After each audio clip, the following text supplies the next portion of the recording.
Nauwi sa tensyon at sakitan ang pagbuwag ng pulisya sa barikada ng mga miyembro ng Kingdom of Jesus Christ na nagtipon sa Davao City. Bago nito, sinabi ng Executive Secretary na kailangang ipatupad ang batas kaugnay ng paggalugad ng pulisya sa kanilang compound para maaresto si Pastor Apollo Kibuloy. Ang sitwasyon doon, tinututukan live ni Jandy Esteban ng GMA Regional TV. Jandy! Yes, Emil, anumang oras ay posible nang bubuksan ang bahaging ito ng Carlos P. Garcia Highway sa motorista. Pero bago pa man humantong na naging kalmado na ang sitwasyon dito sa harap ng KOJC compound, ay naging pahirapan ang pagbuwag sa mga barikada hanggang kanina. Ilang minuto matapos silang balaan, tinutuon ng pulisya ang pag-disperse sa barikada ng mga miyembro ng Kingdom of Jesus Christ sa harap ng kanilang compound. Mag-aalas 3 kaninang hapon. Unti-unting binuwag ang kanilang hanay gamit ang riot shield.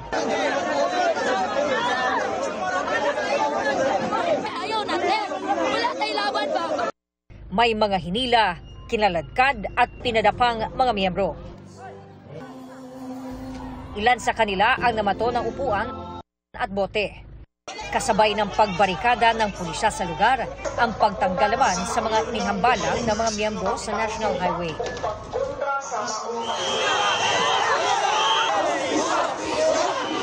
Bandang alas 6 kagabi nang magsimula ang panibagong prayer rally ng mga miyembro ng Kingdom of Jesus Christ o KOJC sa harap ng compound ng grupo sa Davao City.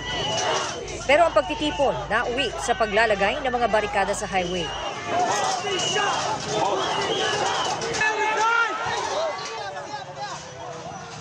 At sa pagtataboy ng mga sasakyan, kabilang ang mga patrol car.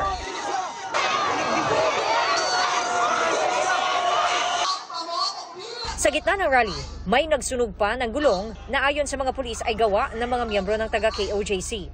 Isang lalaki naman ang inaresto dahil sa mga dala nitong gulong sa sasakyan na hinihinalang susunugin din.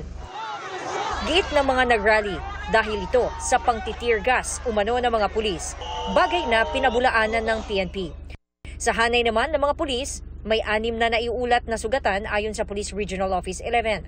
Umabot ang rally hanggang sa main entrance ng Davao International Airport kaya isinara na ang gate ng paliparan. Kaya maraming pasaherong naglakad na lang. Sabado ng madaling araw, unang nagsimula ang rally nang pasukin ng nasa 2,000 pulis ang KOJC compound para silbihan ng warrant of arrest si Pastor Apollo Kibuloy at 4 pang kapwa akusado. Kaugnayan ng mga hinaharap nilang kasong child and sexual abuse at human trafficking na dati na nilang itinatanggi. Ayon sa Davao Region Police, may na-detect na mga tibok ng puso ang kanilang radar sa isa umanong underground bunker sa compound ng KOJC. Hindi pa nila nakikita ang lagusan papasok sa bunker. Hindi na kami papayag magkamatayan tayo! Nauna nang sinabi ng Legal Counsel na KOJC na legal ang kanilang pagtitipon dahil ginawa umano ito sa state of necessity sa ilalim ng Civil Code. Hindi kasi umano nire-respeto ang kanilang karapatang pantao nang galugarin ang compound ng KOJC na hindi umano sakop ng ipinakitang warrant of arrest. Pero tugon ng Davao Regional Police, legal ito sa paniniwalang nasa compound si Pastor Apollo Kibuloy at iba pang akusado. Nasa 18 na miyembro naman ng KOJC ang hinuli ng kapulisan dahil may paglabag umano ayon sa pulisya.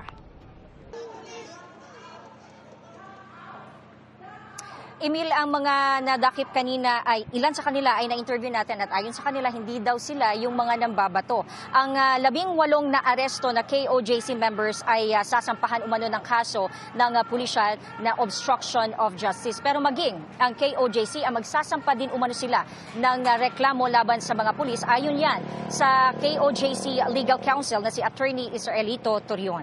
Emil. Maraming salamat, Jandy Esteban ng GMA Regional TV.